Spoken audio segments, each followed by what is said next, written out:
Good evening, everyone. With the time being 6 p.m. on Tuesday, October 12th, 2021, I will call this meeting of the Webster School Committee to order. Let's begin with the Pledge of Allegiance.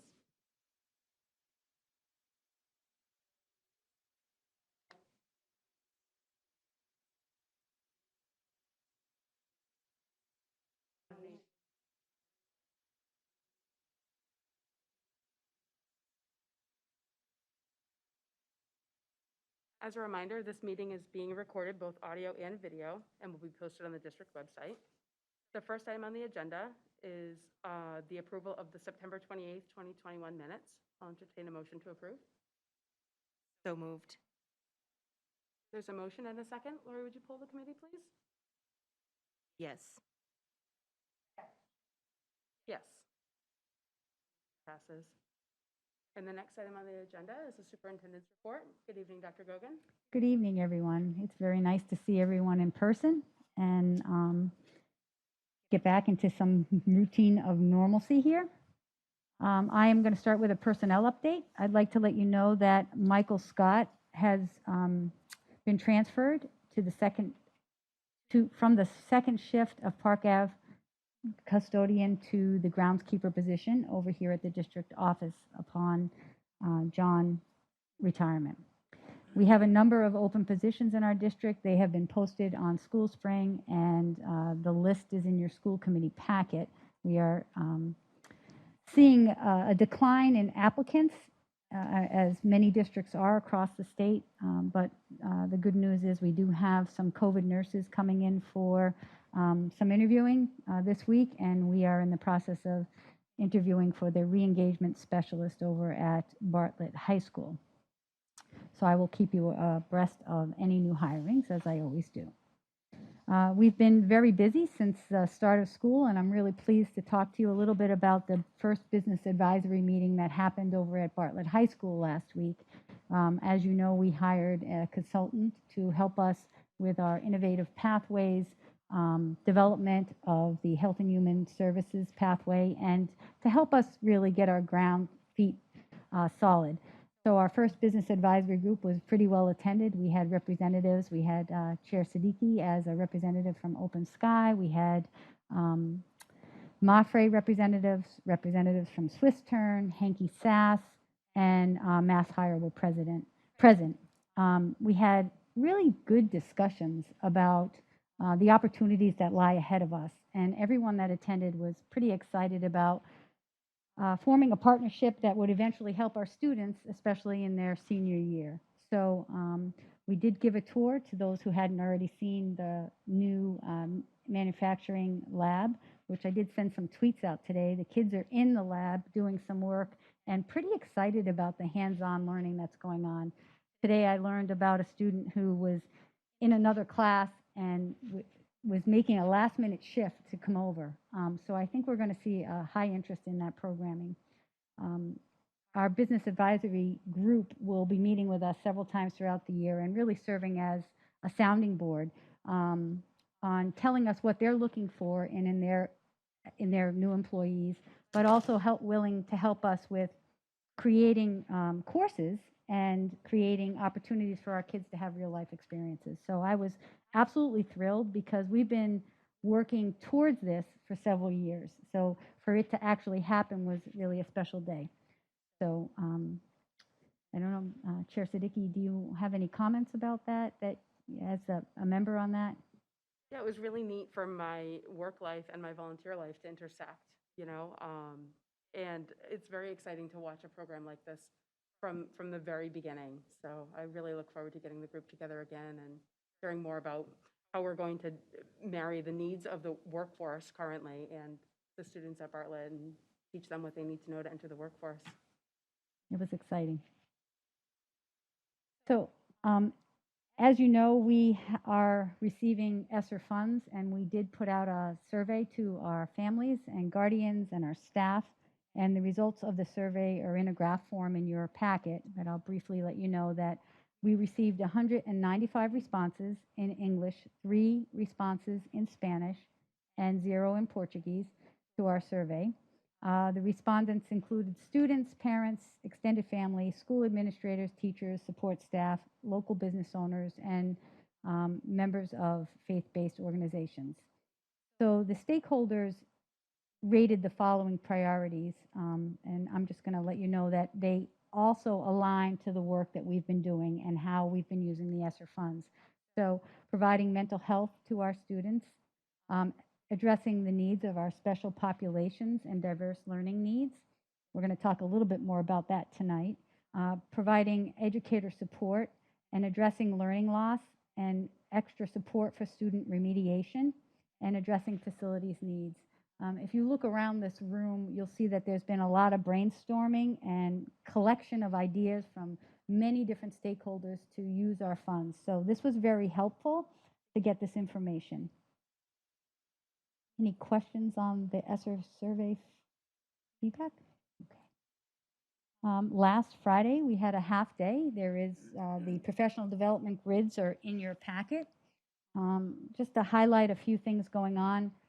We did have Hill Literacy give us an overview on the needs assessment that they're going to be conducting, and that was a recorded version. I'm not so sure the recorded version was as successful as it could have been if it was in person, but it was a 30-minute overview of what staff should expect. Our secretaries attended a Power School training. Our ABA staff were trained on collecting and graphing data and developing activities for compliance and growth. Our Webster Middle School staff were trained on using the new Smart MX75 technology that's coming into our schools. The academic interventionists and reading specialists were trained again on iReady assessment data analysis. We do have some new academic interventionists, so I think that was very helpful. Bartlett High School staff worked on MCAS analysis. Bartlett High School guidance worked on scope and sequence for Naviance units. And there's more details in your packet. It was a productive half day. And this year, as opposed to years past, we're really asking principals to be the leaders, the instructional leaders of their half-day professional development and working themselves on developing with their ILT team what their staff will do on those days. Of course, with input for those special groups, it's hard because sometimes you'll work on academics when you have related service providers that may not need to be in attendance. So we kind of work as a team. And I want to just give a shout out to Jill Chapdelaine, our curriculum director, because she really does help our principals with gathering that information. Any questions on PD before I move on? I feel like I'm suffocating, I'm sorry. I hope that with the sound, I don't sound like Darth Vader. Okay. I want to give a high-level district MCAS overview, and a little different than we've done in years past. Since Principal Parmley is here tonight, she's going to give a high-level overview on the MCAS for Park Ave, and then when the next principal comes to the next meeting, we'll do the same thing. Tonight, we're going to highlight her school improvement plan as opposed to having everybody here all at once. So we're going to chunk it a little bit differently than we have in years past.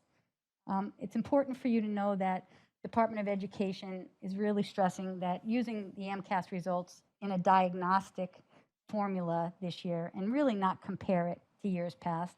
And even though we're going to show you a little bit of a comparison here, we're really going to show you the overall differences that we're seeing in our subgroups. So, and that data on our subgroup difference is really diagnostically going to be used to help us formulate what kind of programmatic changes we need to make to address the great differences that you're going to see tonight.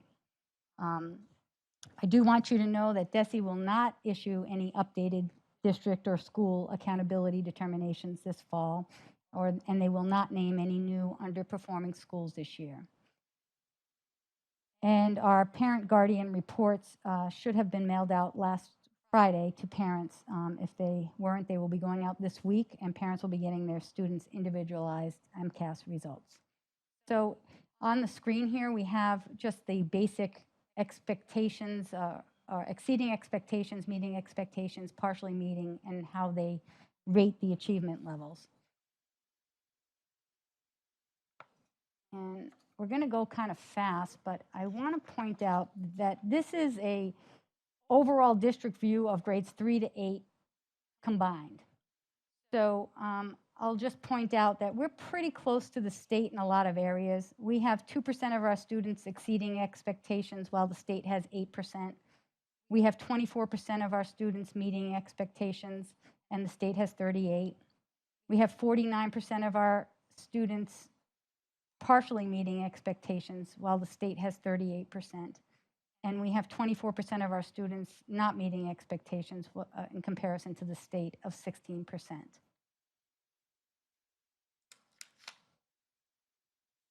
If you break this down into subgroups, the top graph is our English language learner students, grades 3 to 8, and the bottom graph is our non-English language learner students in grades 3 to 8.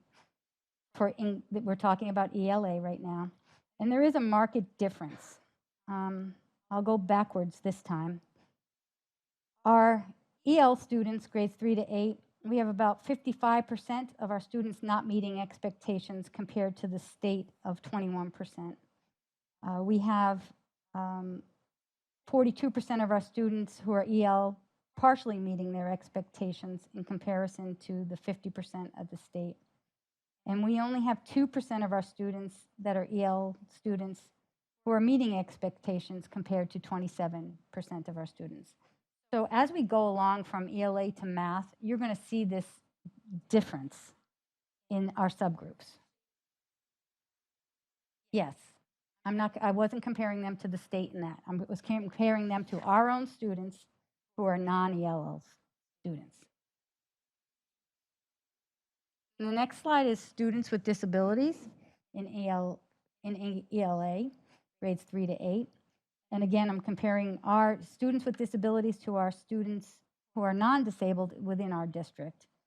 We have 5% of our special education students, grades 3 to 8, who are meeting expectations compared to our non-disabled students within our school district. We have 30%. Thank you for clarifying that. And we have 43% of our students who are partially meeting that are EL special ed students, compared to our non-special ed students that are 51% partially meeting their expectations. We have 52% of our special education students in grades 3 to 8 who are not meeting their expectations, compared to our own students who are non-special ed, and that would be 16%.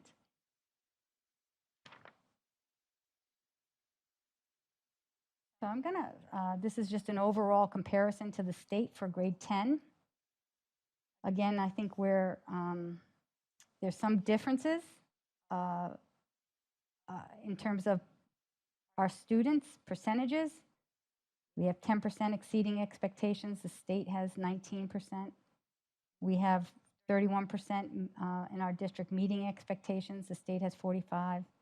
We have 34% partially meeting expectations, and the state has 27%. And we have 25% of our students in grade 10 not meeting expectations, while the state has 9%. So we look at this data just to tell us a little bit about next steps. And I'm going to go in again. There's a marked difference again with grade 10 students, L's and former L students compared to our non-L students. There's some differences. I don't want to have to read every number, but I will, if that is helpful, out loud for our audience at home.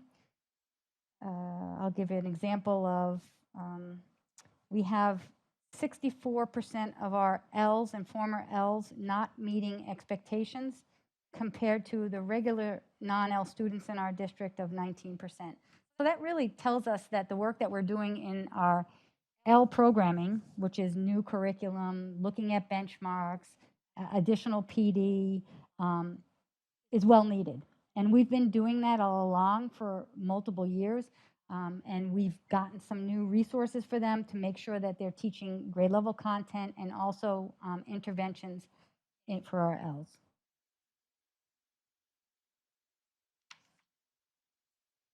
In grade 10 ELA, students with disabilities, again, there's a marked difference in especially students not meeting who are non-disabled compared to students with disabilities. But the trend is the same.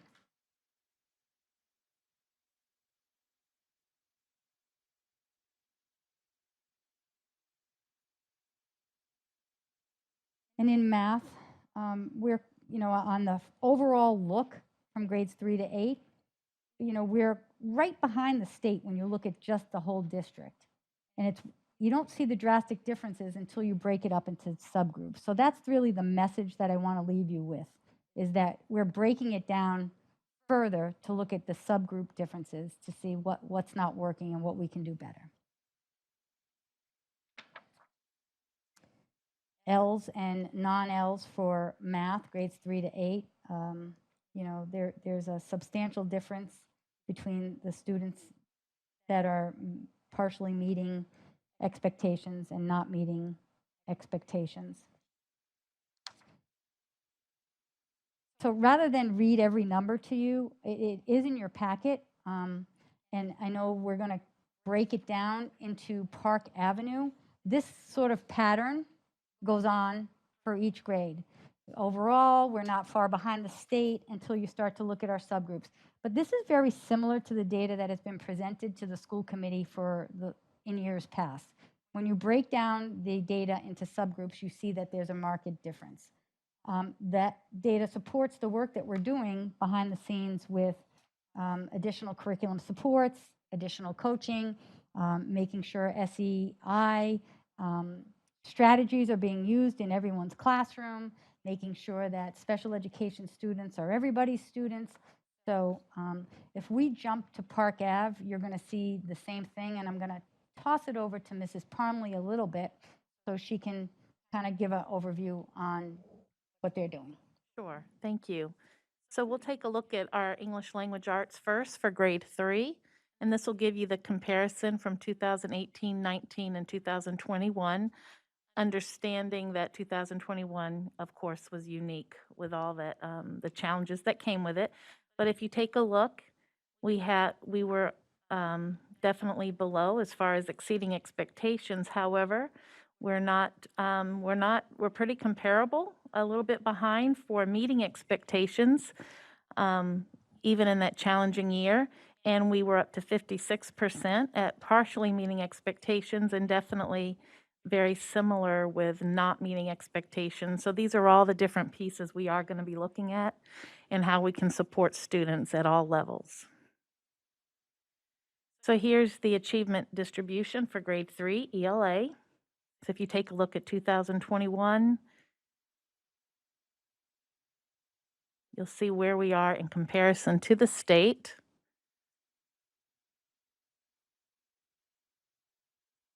And I would say that one of the biggest challenges that I know, if my teachers were sitting here, they would tell you, is not having control over all the learning environments.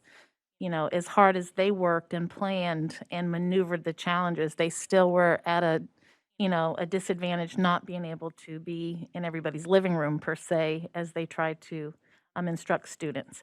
So here you'll see the difference between economically disadvantaged and the non-economically disadvantaged, again, those subgroups. There's not a real big difference Not at this age, comparing the right. economically disadvantaged compared to the non-economically disadvantaged. And I just want to add that when we look at data, it's not about blaming teachers or anything. I think Sure. this sort of subgroup gap is happening for all districts everywhere. Absolutely, And it has been absolutely. happening prior Yep. to COVID. And we bring this to light because students in those subgroups need different types of supports Right. and different types of structures. And I think that we've been working really hard to make sure that they have them. So we will see some changes eventually. Absolutely, and I'm very appreciative that this district really took a look at this data and was proactive as far as bringing in the supports that our students are going to need for this year. So again, we have a subgroup comparison between students with disabilities and those without. Still, right, looking at the meeting expectations. And so definitely we know exactly what areas we need to work on and what we need to focus on in order to be able to support our students at all levels. And here we have our L students and our non-L students. I'm looking specifically at 2021.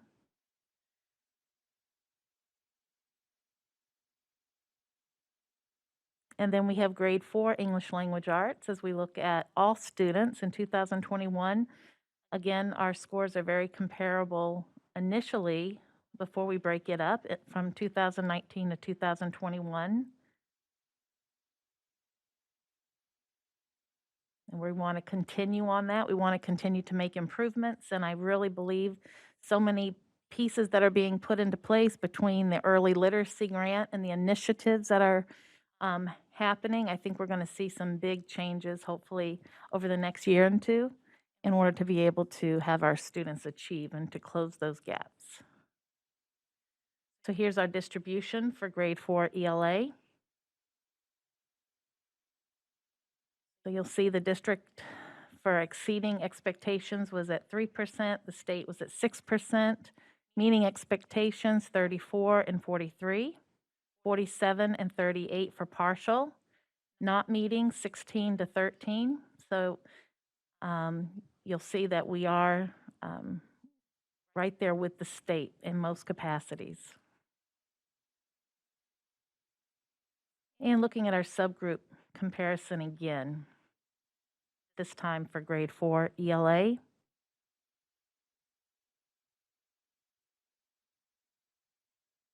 And students with disabilities and those without.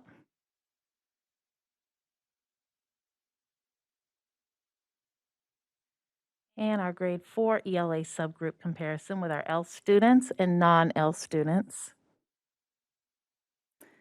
And this is definitely going to be a real area of focus here for our L students.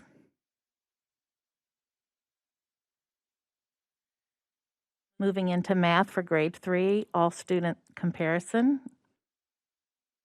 You'll see in 2019, so we were at 26% meeting expectations. 2021, 16%. And then partially meeting, 49 and 50, and then not meeting 24 and 33%. And here's our achievement distribution for the grade 3 math. You can see the difference there between the district and the state. And the areas that we need to focus in on are very clear. And staff have been analyzing the data in lots of different capacities with our benchmark assessments, and this will be the next big piece that we look at, and how we can support students starting at the lowest level and going all the way up through grade 4. Understanding it's a school-wide ownership as far as helping our students to achieve. So here's our grade 3 math subgroup comparison, again with our economically disadvantaged and our non-economically disadvantaged. Some changes there. Students with disabilities for math and those without.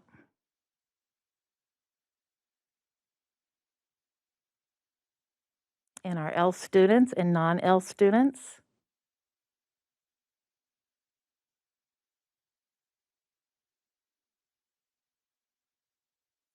And our grade 4 mathematics all student comparison.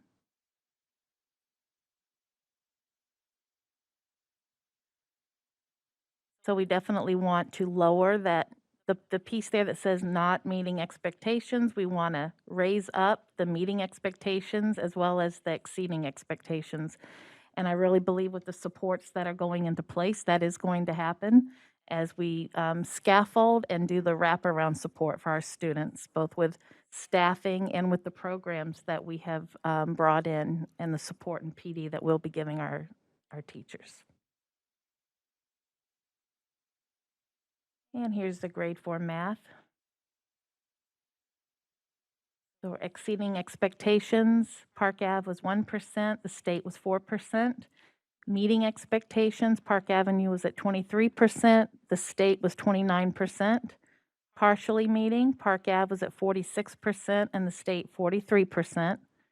And the not meeting, we were at 30%, the state was 24%.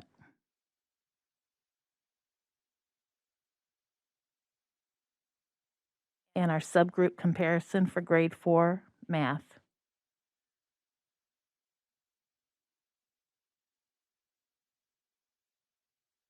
Students with and without disability comparison. So we definitely are seeing the trends and pattern with our subgroups, and we definitely have our work cut out for us to be able to close those gaps on behalf of those students. So that will be a priority focus for Park Ave.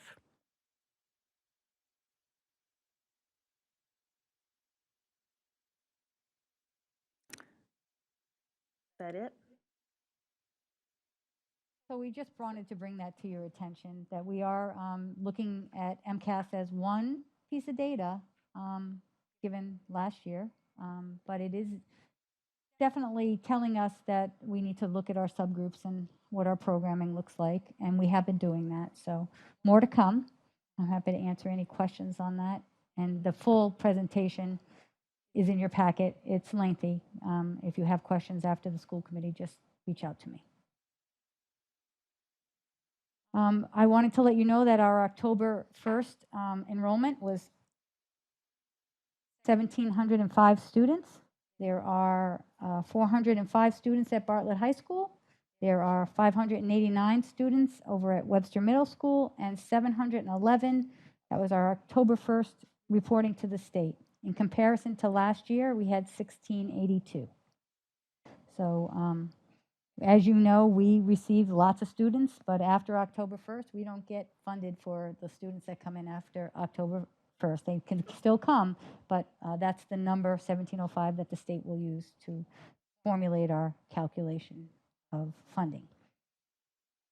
We've been pretty busy with our literacy reset internally. I know over the summer, our curriculum director, Jill Chapdelaine, offered professional development to teachers, and teachers 9 hours of curriculum planning if they so choose to use it. We have hired consultants to really help do the lessons for teachers, to help them with the ease of this real focus. As you know, we have the early literacy grant, and we also received the GLEAM grant. In addition to that, we have hired Hill literacy coaches that are starting. They've begun working. Their introductory letter is in your school committee packet. Sherry Kent will be working with Park Avenue and Webster Middle School, and she has started at Webster Middle School, and we have our meeting tomorrow to do the introductions with Robin. Diana Malkin will be working at the high school specifically for our L and special ed populations and our interventionists to make sure that those interventions are really meeting the needs of our students. And Marie Levy-Paps is going to start tomorrow. She's going to be working over at Bartlett High School. In addition to the Hill literacy coaches, Mrs. Parmley and her staff have an early literacy coach through the early literacy grant. We have a new early literacy coach that I've not met yet, but she will be working in conjunction with us, and we will be working and streamlining all that information. The coach's primary focus right now is to get to know staff and to do observations and do a needs assessment. So they'll be conducting a needs assessment. And from that data, we'll be creating action plans to focus on that. The GLEAM calendar in and of itself is a heavy lift. There's a lot of GLEAM meetings. So part of the GLEAM grant funds, we will use our reading specialists and our / academic interventionists, Jessica Baroque and Deb Zablocki over at the high school as the GLEAM teacher leads. They will be attending a monthly GLEAM network meeting. In addition to that, each school has to have a GLEAM literacy team comprised of whomever wanted to be on it, a special educator, an academic interventionist, and grade level teachers. they have to attend a GLEAM district leadership meeting with the Hill literacy coaches, which we're getting through GLEAM, monthly. And in addition to that, there's 2 GLEAM convening dates, which are 4-hour meetings that happen, one in October and one in May. So the idea behind this literacy reset is to build distributive leadership and build a stronger literacy cohesive plan, K to 12. But the teacher voice and teacher participation and principal leadership are key components to this. So they'll be working with us on analyzing data and helping guide us on using the iReady data or using the MCAS data or using the data that comes from StudySync or Wonders to make things more efficient and effective. Because we're not in the business to assess students and not look at data. We're not in the business to assess students just to have the assessment and then not use the data to inform our instruction. So we're really working hard at trying to build a stronger data system here. Principals and ILT members have been tasked this summer at our DLT Summer Summit to really think about how do you know what the students know each week? And what is that weekly, monthly data point going to be? And then how do you share that data with students? Do you sit down and have a conversation with them? How do parents know where their students stand? So we're kind of using student evidence as a communication tool, or we're trying to build up that system of support. And the Hill literacy coaches will help us with that. I think it's important to stress here that while we talk about literacy in English language arts, it's not just English language arts. It's literacy is across the board for all content areas. So while we're focusing specifically this year on the ELA classes and content, the GLEAM grant purpose was to ensure fidelity to the use of a research-based curriculum. So that is the focus this year, but the literacy piece will expand to all different content areas. Any questions on that before I move on? Okay. I do want to let you know that goals meetings have been scheduled for the people that I evaluate and support. We are back to our monthly district safety meetings, and one was held in person here on October 6th, where we partner with our local police and EMS and fire and discuss safety every month. I'm pleased to say that our community partnerships are ongoing. A lot of things are happening behind the scenes that you'll hear later, but most recently, the Samuel Slater Museum that's going to be opening up in Webster is hosting a special event just for the Webster educators. It's an open house just for them on October 27th after school, which I think is pretty special, that they're doing that just for us to give us a tour. The last time I was there was right before COVID, so I'm sure it's changed quite a bit. And I think that's going to be a wonderful resource for our teachers. And they're looking to partner with us on using that freely. So I'm hoping many of our teachers go after school to see for themselves what lies there and how they might use the resource in their teaching. And finally, tonight is our first LPAC meeting that is being hosted over at Park Avenue. It's a district LPAC meeting, and there will be several more of those to come. And that concludes my report. Thank you, Dr. Gogan. Are there any questions or comments from the committee? No. I have just one comment, and that is, the MCAS scores obviously are always this benchmark that we utilize in addition to many other benchmarks to evaluate, how our children are learning. And it's clear that the last year and a half has been really difficult because you can see that we were starting to turn those scores around. And, I think that being at home this last year and a half has been really challenging for everybody. I'm hopeful that being back in the classroom and having this rigorous instruction that we're providing now will be helpful in the future. So thank you for your updates. Any other comments? No. The next item on the agenda is the business manager report. Good evening, Mrs. Frangeli. Good evening, thank you. First item on my agenda is the school building committee update. Not too much new. At last meeting, I had told you that we were going to start to meet in small groups a facilities meeting and an athletic meeting. We did have the facility meeting here last week, and we will be having a couple more. We're scheduled to meet tomorrow, I believe, to have our athletic meeting. These meetings, we sit down with the architects and our OPM and discuss, we're starting to discuss what kind of operational systems we want to use within the building and what those systems will look like and what are the long-term maintenance, and give some guidance into what kind of information we want to look back on. So we look forward to those meetings. They're always good discussions as we go through them.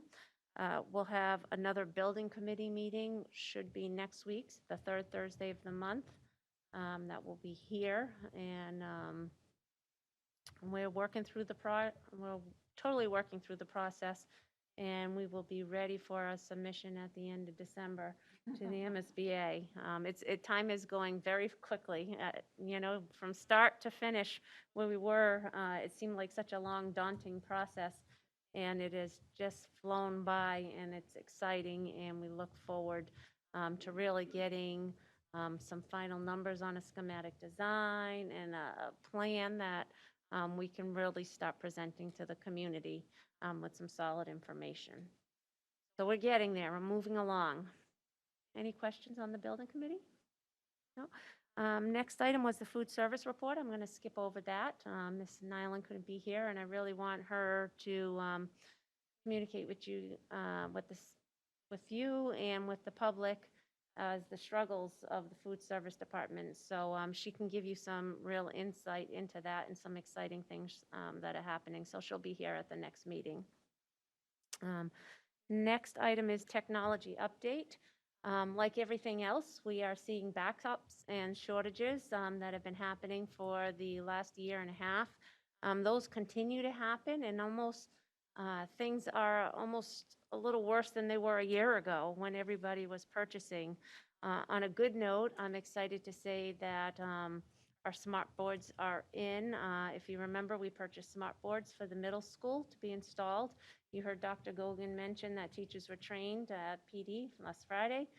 They are being installed over the next couple of weeks. So we're excited to have that technology in the teachers' hands, and they'll start to use that. And I hope they really enjoy all this new technology that they have. We're pretty lucky to be getting it. Also in technology, we are still waiting for our computers that we purchased for our Innovative Pathway programs. As Dr. Gogan said, that program has started and is operational, and they can do the work with the Chromebooks. It's just a little more frustrating with the Chromebooks because they don't have the memory that a normal computer could have. So with the program, they can crash easily. So, it's just a little more difficult with computers crashing and Chromebooks crashing. But they're early in the program, and they're not getting into the heavy stuff until later on. The last update is that we were supposed to have them by the end of October. Fingers crossed. We hope that's what happens. We have been getting word that, all of our chips and stuff that we receive over in the United States comes from China. And, just last week we heard that 5 plants shut down, which backed up additional chips. I'm sure you're hearing that everywhere, from computers to automobiles. It's all over the news. So we just keep our fingers crossed. We're in good shape with the technology that we have. So we're very thankful and fortunate for that. And we just got to keep our eyes out moving forward and making sure as we end the school year, we typically purchase more computers for the next year for our recycle, because we are incoming 5th and 9th graders get new Chromebooks every year. Hopefully by then we can work through some of this, have that new stock and keep that plan going moving forward. Any questions in regards to technology? And seeing I have a couple of our guys here, I do want to add that I just want to thank them publicly. I know I've said it at meetings. They probably don't hear because they were on Zoom, but since they're here, that team has been working very hard, making sure our staff and our students and our families have the access that they need, and they've done a phenomenal job. And I just can't appreciate the work they do enough. So I just want to say thank you to them. Thank you, everyone. Other updates, so just a couple of things. It's end-of-year report time. That's usually due on September 30th. I did file for an extension and received the extension. We are working on that. The town still hasn't closed out their books, and we've all been a little behind, running through with all the extra grants and things like that. And COVID has backed everybody up a bit. So we are plugging through. We are actively working on it. And no doubt that I'll have that in by the end of the month. And then the last item I have is I just wanted to talk about the water a little bit. I know that's been a little hot topic for some of the residents in town. A letter went out about the PFAS levels in town to homeowners over the summer. They received some higher test results that came back, which caused them to shut down the well. And now they are functioning fully from the well at Memorial Beach. The water is safe to drink, it's safe to cook with. They're seeing that all over. The state has very tough standards. And the thought process is that they believe with all the heavy rains and things that's elevated the systems. They said the tests that are coming back now are fine and fall within the guidelines. But they are on a new well, and there is no concern about the water for drinking and for cooking. But as you know, in all of our buildings, we have Poland Spring anyways. We've been offering that to our students with COVID, with cups. So the water is okay, and we don't use it for drinking anyways. And then also in water, I received, because we're a school system, school systems and early childhood care have to participate in the Mass DEP lead and copper program. So what that means is they come in and they test our water and let us know if there's anything high in lead or copper that we need to flush or anything like that. This has been going on for quite a few years. Our most recent test came back good. We have no issues with lead or copper. You know, in the past, we had some elevated tests come back years ago, and we've gotten into a flushing routine that we flush every day and keep the water flowing. So I was quite pleased that these tests came back good because, as you know, we haven't been using the amount of water we have over the past year and a half with COVID. At one point, we had all of our bubblers and everything shut down completely, so there was no water flow. So those pipes weren't getting flushed, so we thought our levels were going to come back really high, and they didn't. They came back good, so that's encouraging news. But our water looks good all the way around, so we are in good shape. So we've got 2 good reports, so we're pleased with that. And that concludes my report. Great, thank you, Mrs. Perangeli. Thanks for the reassurance about the water, too. Thank you. Any questions or comments for Mrs. Perangeli? All right. The next item on the agenda is the principal report. Joining us tonight is Mrs. Parmley from Park Avenue Elementary. Good evening. Good evening. Nice to be here in person. So we have had a great launch at Park Avenue. We started with our launch with staff. Our theme this year is Better Together, so we were able to do some creative teaming as far as together as a staff, because it really was our very first time being together in that capacity in the same room. So that was a neat way to kick it off. Our first day together, we unpacked our school improvement plan, where we did a jigsaw activity where teams got together and did a deep dive into our school improvement plan, and then were able to share out the main components so that it was, you know, just really meaningful for them. We reviewed our focus areas that you'll see reflected in our school improvement plan of leadership through our ILT, our instructional practices, our student supports, and our school culture. And then working along with our directors, Jill Chapdelaine and Patty Mackay, we were able to put into place some fabulous PD. So, you know, we're very grateful for that. We were able to do a lot of work over the summer to shore up our master schedule. Our master schedule, as you'll see, part of our SIP was focused on protecting the core instruction for Tier 1 for all students and establishing an RTI block for our Tier 2 instruction. Of course, we did mandated trainings, And let's see here, we were able to bring in some trainers, understanding our 2020 New Wonders curriculum, which is an updated version. And we were able to go over, the differences within the program, to look at our pacing expectations with the priority of high-quality on-level instruction, and to really just to understand that we need to stay on level and to teach the standards with the priority, just really looking at early literacy. We have the literacy grant, and there was a collaboration of the Wonders trainers, our DESE literacy consultant, our curriculum directors, and the admin team at Park Ave. On October 8th, we had our PD, and this was led and facilitated by our reading specialists and our academic intervention team with our ILT. And they took a lot of time just really analyzing the data. What does it look like? What does that mean for us? As we looked at our DIBELS and iReady results, in order to help teachers to really do that deep dive and understand how is that going to impact their instruction as far as their Tier 1 instruction and their Tier 2, so that we have effective groupings. So they did a lot of work on that. Also, let's see here, at one of our first staff meetings, Mrs. Jeffers and I collaborated, and we were able to do a training for all staff on the evaluation system, and then be able to give our staff time to work on their goals, whether they wanted to do it as a team or they wanted to do it individually, and really using data in our school improvement plan to kind of drive what it is that they're hoping to work on. So we're looking forward to meeting with teams and to hear what they have in mind that's going to support the critical work that we're doing this year.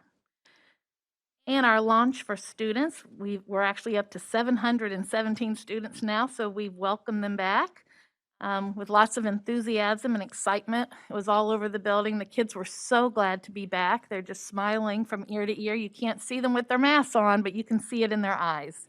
And they truly are excited to be back and to be with their friends, and they're handling the masks extremely well. They're doing a wonderful job. They've been learning their routines. They've just taken their first benchmark assessments again for DIBELS and iReady. And we just completed our in-person open house. We had approximately 450 adults and students who joined us, and our staff did an amazing job providing interactive and engaging activities for our families throughout the evening. Some examples would be providing the musical instruments to try, collaborative games, and a STEAM project. We also had estimation jars. We had a school-wide scavenger hunt around the building. And then our reading specialists in the AI team actually set up our library like a cafe, which was wonderful. They had refreshments available, but they also had learning activities for families to come around the table and to really engage in. Our counseling and ELL team each provided information tables that included resources to help support our Park Ave families. And we were excited to have our two mascots, Glacier, the polar bear, and our ST Math penguin, Gigi, join us for the evening. And we were excited to be able to share many of the donated backpacks that were filled with supplies with families who needed them.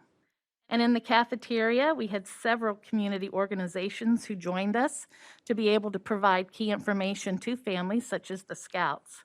And it was truly a terrific night for all. Any questions?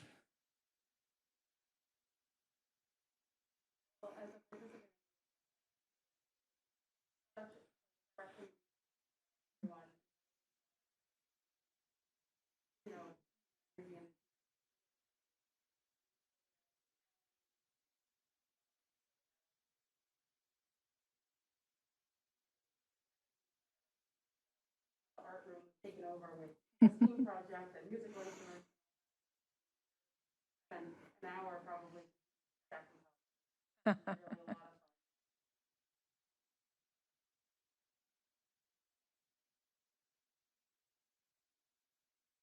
Thank you.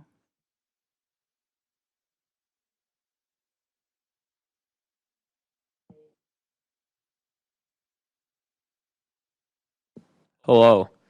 So I don't have much tonight, but I just wanted to start off with an update on sports. So the boys soccer team are now 3-10, a little bit of progress from the start of the season.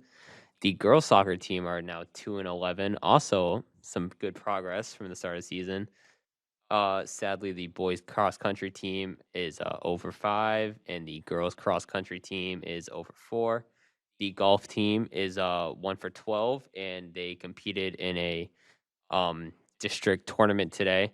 I sadly don't have the results on that. It came back too late. But the football team is also sadly 0-5, and the volleyball team has some nice progress, and they are 4-9. They have a couple matches remaining. Any questions on that? Nothing? All right. Bartlett hosted a college fair last week for their seniors. That was very successful. A lot of colleges, students were walking around, talking, being engaged. It's very good. I personally also talked to a couple colleges. It was a great experience. Went well. The guidance department also has been meeting with the senior class for a college sit down. Those have been going very well. They've been talking about transcripts, applying to colleges. It's been very informative. It's been working very nice.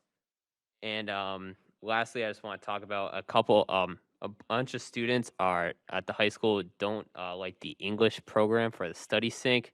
They think it is very repetitive and boring, and they're just wondering if anything can be better than that. They're not feeling like they're getting as much out of it as they should be, rather than past years with different English courses.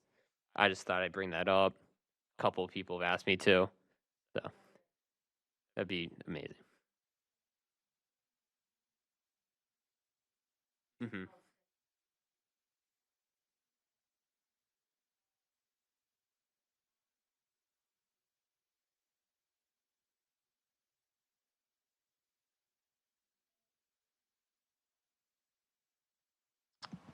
Okay, do I have to say it again? So, Colin, what we're trying to do is help our teachers teach grade level content. And so the Study Sync program was actually purchased years ago with teacher buy-in.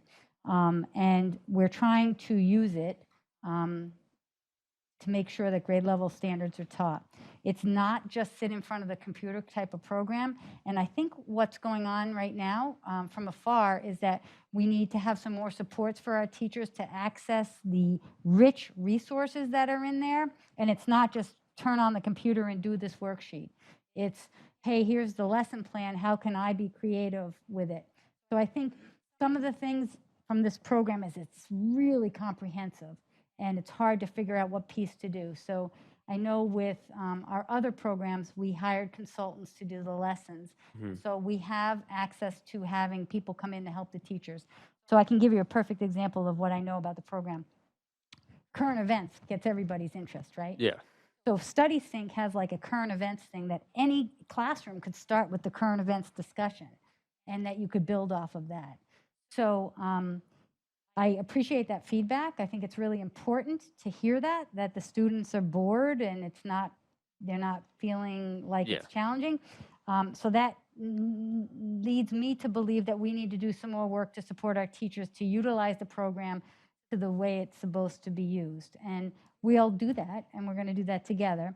And I can liken this to a couple years ago when we changed the math curriculum. When we moved to CPM math, it was a big change for everybody because the way that teachers taught was different. The CPM math is much more collaborative. The teachers could say to the kids, here's the answer, now show me how you got it. And I remember hearing from the kids, can't we just go back to the way it was? So I think the intent is that we really want kids to be engaged. And I think that the program is very highly rated. The GLEAM grant that you heard me talking about tonight, the purpose of that grant is to ensure the proper supports for the teachers who are implementing that. So sounds like we have some work to do, right? So we'll keep the communication lines open, and we'll move from there. But there's things in there that I think that we need to get in front of the kids. And it's certainly not sit in front of the computer all day. All right. Thank you for that. Thank you very much, Superintendent. And that is all I have tonight. If anyone has any other questions. Colin? Actually, through the chair, I have a question, but it's related to sports that he brought up. From for Mrs. Perriangeli. What has happened with the folding stands for the football? They're on order. We ordered them, they're on order, they're just taking time to come in. So we don't have them at all yet? No, No, nope, we're waiting for delivery. back order, They're like back ordered. everything else. Back ordered. Okay, thank you. You're welcome. Any other questions or comments for? Thank you for your update. It has been brought to my attention that when I was complimenting Mrs. Parmley and the Park Avenue team on the open house, that I was muted. So I would like to invite the team to say to me, "You are muted," in the future, so that I can fix that right away. It's not as easy when we're not on Zoom. Somebody can't let me know right away. But I just want to, for the record, reiterate my thanks to Mrs. Parmley and the Park Ave team and the UA teachers in particular, who really made it a fun and engaging night. The regular classroom teachers did an amazing job as well. But I think sometimes the UA teachers don't get all the glory that they could, and they really did an amazing job too. So thanks again to the whole team for a great night. Thank you. So the next item on the agenda under old business is the COVID protocols update. Good evening, Dr. Gogan. Good evening. I unfortunately do not have this week's data for you. Our nurses' offices have been very busy today, and so we did not get all of the data from all of the schools. So in your school committee packet, you have a running list. We will push out the data tomorrow on how many COVID cases per week, but we were on a slight decline, so we're hoping that continues. And we're following our protocols. We're asking families that may be watching and students that may be listening to remind them that to bring masks to school. We certainly have them to distribute to students that don't have them, but it's not our intent to provide them every day to every student. Our intent is to have those on hand for emergency situations, not for the entire school every single day. So I would ask that students across the district, and I'm hearing more so students at the middle and the high school than the elementary school, are coming not prepared with a mask. So I would ask families to support a mask in school. Any questions about COVID protocols? Any questions from the committee? The next item on the agenda is the monthly fundraising update. We have a list of fundraising that's going on. Our Bartlett Cheer is doing a food table and concession stands, and Mrs. Honig's working on homecoming T-shirts. Our student council has a Krispy Kreme donut and a teacher turkey raffle, always a favorite this time of the year, who's going to be the turkey. And then one not on this sheet, but will be forthcoming soon, just to let you know, our Music Boosters Club will be doing butter braids and scarecrow fundraising, and they will be filling out their application for their annual fundraising approval. Thank you, Dr. Gogan. Just a reminder, is the role of the school committee to review the fundraising efforts, but not to approve them. The next item on the agenda under new business is the approval of the 2021 to 2022 Park Avenue Elementary School Improvement Plan. Good evening again. So before you, you have the 2021-2022 School Improvement Plan. My goal is to just read the theory of action and the objective, not necessarily to read each initiative, although if you would like me to, just let me know, or if you have any questions. And then following that, in your packet, you will also have the activities, who leads them, when will it start, when will it be completed, our benchmarks, and our final outcomes. So at Park Avenue, our theory of action. We believe if there is a clear focus on the effective delivery of an aligned curriculum through shared leadership and professional collaboration by teachers who employ the use of student data to drive instruction, established in a community with high academic and behavior expectations, students will be engaged and learn at proficient and advanced levels. Objective 1. Improve student achievement by ensuring access to Tier 1 high-quality instruction for all students, in addition to data-driven Tier 2 instruction that meets the needs of all students at Park Avenue School. And then you'll notice there are 4 initiatives that are listed under that that speak to the direct explicit instruction, our assessments, our uninterrupted core instructional blocks, and maintaining a school-based literacy team.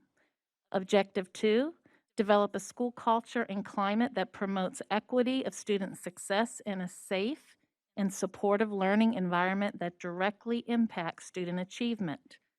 This includes our safe and supportive school culture, recognizing and celebrating role model behavior as we really focus on social emotional learning, and developing that growth mindset of equity that all students can achieve. And objective 3, developing an instructional leadership team who actively leads their colleagues in A, improving teaching and learning, and B, monitors the effectiveness of research-based programs using highly effective best practices. And under that, the initiatives will be, of course, establishing our ILT team, which we've already done, and they're already leading their teams.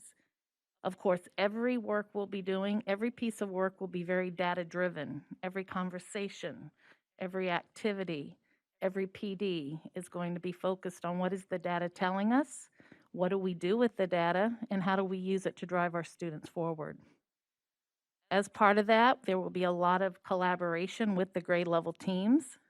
I'm excited to say we're going to be doing a training coming up at one of our building-based days on PLCs and what that looks like, and creating norms and really taking a look at student work closely and how that is going to drive future instruction, as well as implementing our Wonders, our Haggerty, the 5 components of reading, and our Ready Math and iReady programs in order to increase student outcomes by really teaching with fidelity and using the data to drive instruction. So I'm not sure at what point, if you have any questions, but I'm more than happy to take them. Through the chair. Yes, Ms. Millett? Could you inform us about who was involved in writing the plan? Who was involved in writing the plan? Right. So a lot of this work was done over the summer, and then it's being shared out with our ILT in order to be ready to hit the ground running as we move forward, and it was shared with all staff. However, staff are now putting eyes on. The ILT will be helping to kind of break down those pieces, as well as last year, some of these pieces were re-implemented, which would have included our school council. And our new school council will be a big part of making sure that we're able to follow it with fidelity and create the movement that we need to do. But definitely our ILT members did have looked at this initially with the first draft, I believe over the summer. And then the final draft was rolled out by our first day of PD for all staff. Thank you. Yeah. Thank you, Mrs. Parmley. Are there any other questions or comments from the committee? No? Okay, well, thank you. Thank you. Next on the agenda, now, we need a motion to approve this? Okay, so I will entertain a motion to approve the 2021 to 2022 Park Avenue Elementary School Improvement Plan as presented. So moved. Second. There's a motion and a second. Lori, would you poll the committee, please? Yes. Yes. Yes, motion passes. Thank you, Mrs. Parmley. Thank you. The next item on the agenda is the approval of 2 additional ELL teachers, one at Park Avenue Elementary School and one at Webster Middle School. That's actually an error. It's one at Park Avenue and one at Bartlett High School. Okay, So we have, and I talked about this at the last school committee, we have an increasing number of students, and we're looking very carefully at what level of services our L students need. We have 49 students over at Bartlett High School with 1 teacher, so we're looking to increase that teacher. And we had posted that for anticipated openings. So we are looking to fill that. And we have 70 students over at, 70 L students over at Park Avenue School with only 3 teachers. We're looking to increase our teacher at Park Ave Elementary School so that we can include kindergarten, which is not mandatory, but it's proactive. So we're really trying to get in more of a proactive stance. So these two additional positions will come from ESSER 3 funds, which again is meeting the needs of what ESSER 3 funds are, closing gaps. As we saw, there are some gaps. So I'm looking for your approval for 2 additional EL teachers, one for Park Ave and one for Bartlett High School. Thank you for that clarification. Are there any questions or comments from the committee? Hearing none, I'll entertain a motion to approve 2 additional ELL teachers, one at Park Avenue Elementary School and one at Bartlett High School. Second. There's a motion and a second. Lori, would you poll the committee, please? Yes. Yes, motion passes. And the next item on the agenda is the approval of the 2021 to 2022 superintendent goals. My goals this year have been created off of the work that we've been doing for several years. They are aligned to the district strategic plan, the instructional strategies, aligned to the literacy reset, and assisting our principals with meeting their new school improvement plans. We are making a concerted effort this year to ensure grade level content is taught and that we're using data to inform our instructional practices for Tier 1, Tier 2, and Tier 3 instruction. We're also focusing on increasing our cultural proficiency with two-way communication to all our families in their language of choice. My detailed goals are in your school committee packet for review. They are annual goals by standards, as I've written them before. Standard 1 is instructional leadership. I will continue to lead, support, and coach and evaluate the district leadership team on being effective instructional leaders and managers. We've set out a goal of supporting our teachers with implementing strong Tier 1 instructional practices that are aligned to grade level standards, along with ensuring the use of data to determine specific Tier 2 and Tier 3 interventions are provided. Goal 2 under Standard 1 is to continue to ensure our district focus is student-centered and all students have equitable access to well-designed lesson plans aligned to grade level standards. We set out the goal of re-engaging students, which is hard work to do after COVID. You know, re-engaging you in a normal school day has been hard. But we are really trying to build new structures of using data to inform what our next steps are. So you're going to see a lot more data. I know I do give you a lot of data, but you're probably going to see a lot more this year. Standard 2 is management and operations. And as always, I will promise to produce a fiscally responsible budget in conjunction with the school committee, the assistant superintendent of business and finance, the district and instructional leadership team, and teachers and staff. And goal 2 under management and operations, I will continue to oversee human resources, facilities, grants management, and work with my central office team and district leadership team to ensure compliance and consistency of practices are implemented across the district to support high levels of accountability for all. Easier said than done. But Standard 3, family and community engagement, my favorite standard, to be quite honest, because I think what makes Webster very special is that community support. I will continue to build productive relationships. I will continue to lead this district in a manner where all voices are heard. We will continue with our COVID leadership team, our district safety teams, promoting ILT voice in the buildings. Goal 2 under that, I will engage parents in the process. I will continue to support how we engage parents in the process of educating their children. So things like the LPAC and CPAC and having a bilingual family liaison meeting with families and the new role of a re-engagement specialist are all ways to really connect with families that weren't here. Goal 3, I will continue to communicate under family and community partnerships through many formats of social media, one calls, newsletters, and then Standard 4 under professional culture, I will continue to promote and model a culture of respect and accountability through open and honest communication. And I will continue to model continuous learning and share what I learn about leading change in a turnaround district with those that work in this district and those outside of this district.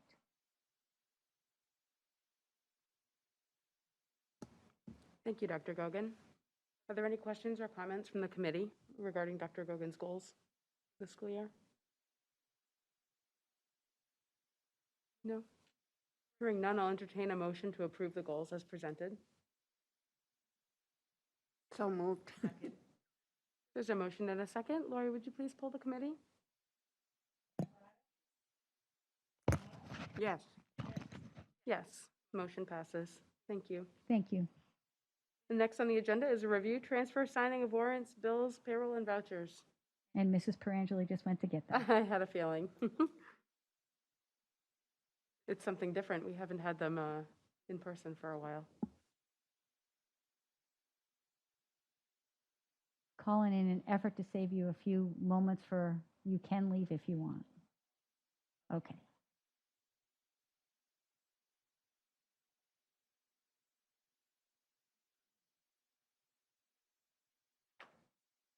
Just so you know, on nights when you have lots of homework or stuff to do, just you do your report and I will fill you in the next day if you need to.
I will entertain a motion to adjourn.